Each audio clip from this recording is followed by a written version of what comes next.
Итак, Тома, сегодня мы находимся в замечательном месте. Это кафе «Арабика», очень уютная, тихая обстановка, рыбки возле нас. Надеюсь, тебе здесь понравится. Мне здесь нравится, как всегда. Как всегда, потому что я выбираю только лучшие места.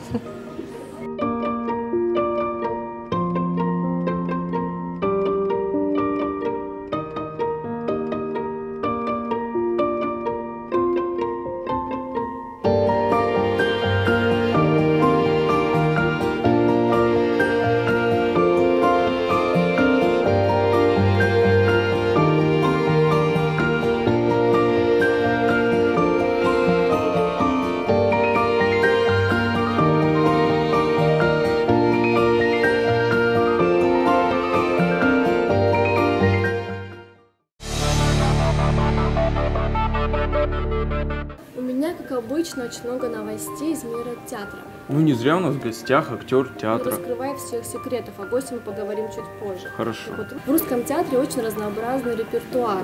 Это спектакль «Любовные истории старой Леоноры», я тебе советовала их в прошлом сезоне. Да. И спектакль «Как боги». Тома, с детства боюсь мумий, а ты? Тоже. Представляешь, в черных подземельях этих пирамид ходят всякие. мумии. Да, так вот, с 4 декабря в кинотеатрах нашего города будет фильм ужасов «Пирамида». Нам надо пойти, если мы боимся проверить свою Силу духа. Да, А точно. там будет мумия в главной роли? Мумия в главной роли. Это назвали проклятием фараонов. Местью авантюристам, нарушающим покой священных усыпальниц. 1699. Команду польского судна, перевозящего 2 мумии, преследуют видения и жесточайшие штормы. 1803. 4 исследователей входят в пирамиду Хефрена и исчезают в ней. 1922. Открыта гробница Тутанхамона. Страшная смерть настигает команду археологов. И почти век никто не тревожил гробницы. Скажите, чтобы не открывали, пусть подождут. Но сегодня...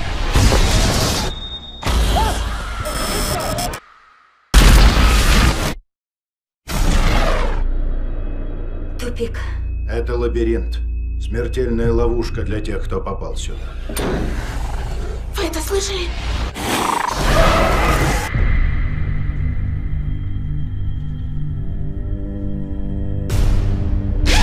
Этого не может быть!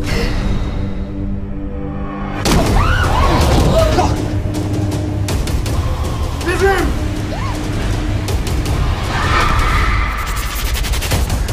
Помогите! Не оглядывайся!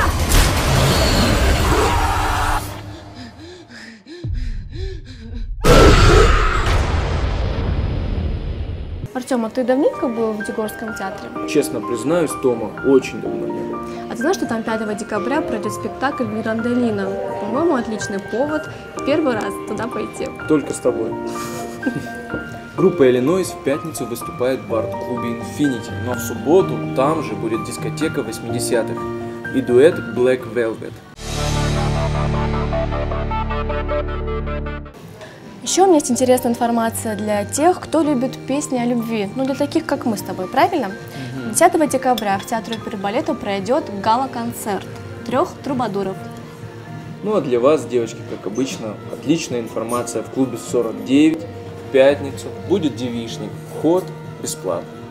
Остинский театр наконец-то открывает свои двери. 5 декабря там пройдет спектакль «Башни надежды». Ну а 6 и 7 декабря премьера, спектакль «Замороженный».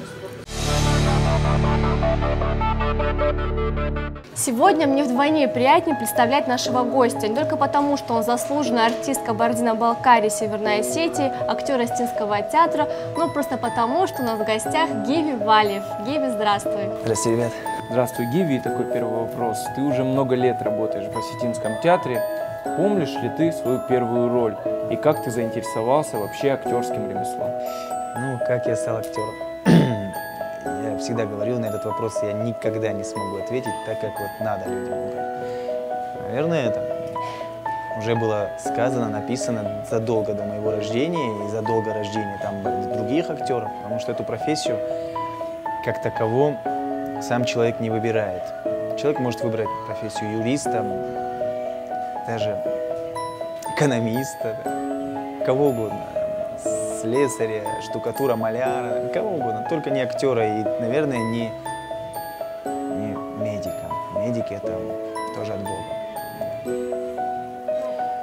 Первая роль у меня была в сказке, в театр. Жизнь моя в театре начиналась и правда как в сказке. Я играл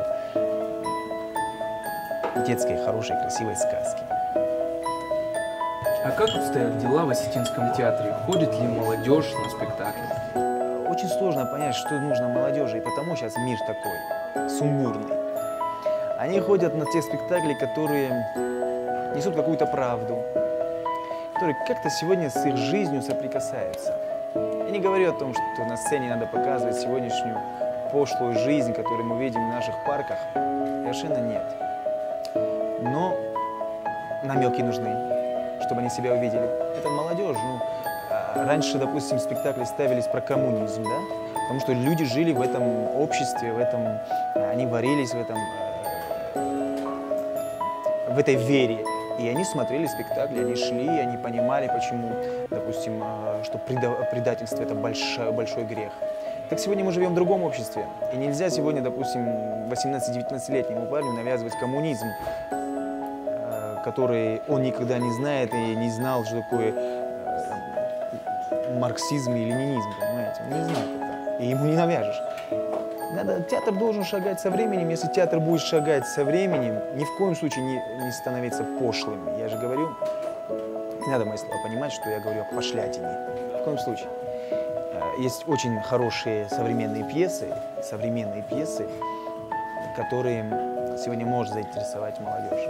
Гив, расскажи, как ты решил стать режиссером? Не каждый актер хочет идти в режиссуру. Это, наверное, плохо. Актер должен заниматься своим делом, актерским ремеслом. Почему пошел в режиссуру?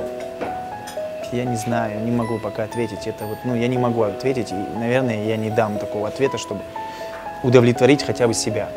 Ни в коем случае. Но раз уж пошел, надо плыть. Есть, и ты уже был на берегу, сейчас где-то в середине, да, и надо эту реку переплыть. Это море, океан или, я думаю, океан. Режиссура — это все-таки океан. Ни в коем случае не река и не море. Если река — это бурная. И надо ее переплыть. Гиви, но молодые люди охотно идут в театр работать? Театр находится в таком очень сложном положении, да. Молодежь приходит. Допустим, Щукинская студия вернулась и приняли 6 человек, осталось из них 3 сейчас, 3 человека, да, сейчас у нас. Факультет искусств СОГУ выпускает каждый год, и оттуда, допустим, сегодня новое поколение, которое вот только пришло, там 7-8 человек. Представляете, чтобы в такой маленькой республике у нас 7 человек пришли устраиваться на работу в Осетинский театр. Это, я думаю, что это неплохо. Это неплохо. Они, и самое главное, знаете, они готовы даже работать пока что вне штата. Вне штата они работают, они участвуют в спектаклях. Но я думаю, что их скоро возьмут в штат, и эти ребята как-то уже почувствуют себя в семье, и семья их должна принять, потому что они очень много уже работают, очень много отработали. А расскажи, пожалуйста, что сложнее ставить, классическую драматургию или современную? Я сейчас развернуто отвечу тебе. Вообще мне очень повезло, что я поступил на режиссуру и поступил в ГИТИС, поступил к очень большому мастеру. Это Михаил Захарович Левитин и Михаил Иванович Филиппов. Народные артисты. У нас шикарные педагоги, я вообще благодарен. Это единственный его курс режиссерский, который он набрал. Это большой плюс, потому что он с таким энтузиазмом над нами работает, с нами работает. И по-моему, на 2-м курсе он нам дает задание взять советскую пьесу, которых он не любит. Советские пьесы, большинство из них, они были чисто на кассу. Работали на кассу, никакой глубины нету, никакой. Но они уже классика, это уже классика такая. Время прошло, уже классика. И современную драматургию. Нам, конечно, ставить современную драматургию было легче. А в советской драматургии, надо было покопаться. Что такое колхоз? Я это знаю, я еще застал, я еще работал на полях, там, мы картошку собирали, нас со школы отправляли, мы картошку собирали, это что-то как-то застал. Но для него это был эксперимент. Что легче ставится? Современная драматургия или та? Оказалось, что та, допустим, советская, она легче воспринимается, чем современная. Я говорю, Михаил Захарович, ну, пьеса же, он сам говорил, даже не я, он сам говорил, пьеса дешевая. Но вам могут дать дешевую пьесу и сказать, ставь, и ты должен ставить дешевую пьесу. Расскажи, пожалуйста, об открытии театрального сезона. С какой пьесы Остинский театр начнет свою работу? Театр открывается 5 числа, я скажу ее по-остински, называется «Навшимашек Освальд». «Башня надежды», да. Поставил Аким Салбиев. Спектакль, я думаю, что его стоит. Я не думаю, я уверен, его стоит посмотреть. Сегодня ценности людей теряются уважение к старшим.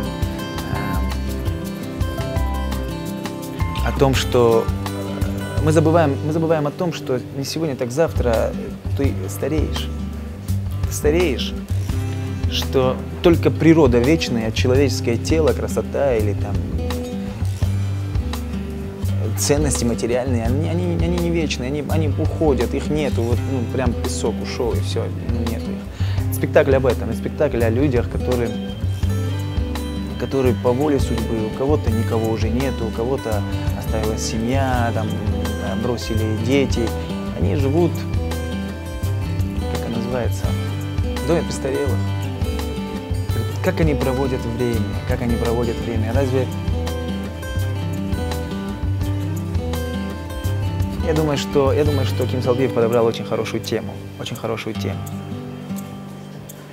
И сегодня это актуальная тема. Какие твои любимые места? Где ты любишь отдыхать в городе? Или за пределами города? Любимое место у меня село Цалык. Там, где я, после того, как я приехал в Северную Осетию, мы там с семьей живем, мои родители там. Вот как только у меня бывает свободная минута, я иду туда, и я там отдыхаю. Любимое место человека бывает там, где твои родители. Вот мои родители там, я туда бегу и там отдыхаю. Вот это мое любимое место. Расскажи, пожалуйста, о своей любимой книге. Это книга Жан-Поля Сартера «Дьявол и Господь Бог». Я эту книгу обожаю. Ну а так, «Живой труп». Есть очень хорошая пьеса у Толстого.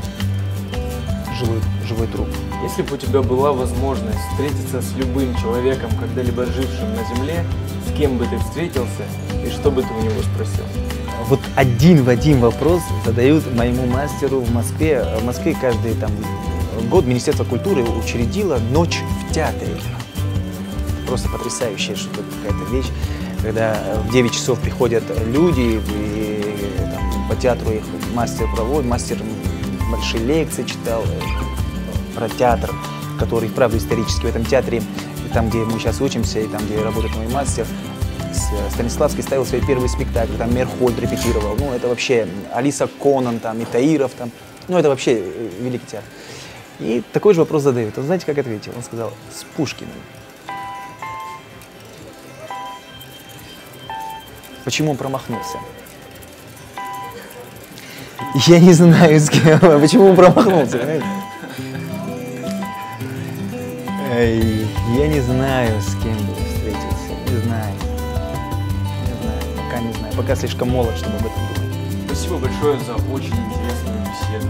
Мы желаем тебе аншлагов побольше. И спектаклей побольше. И ждем непременно у нас в гостях еще. Спасибо. Мачая нажу, да?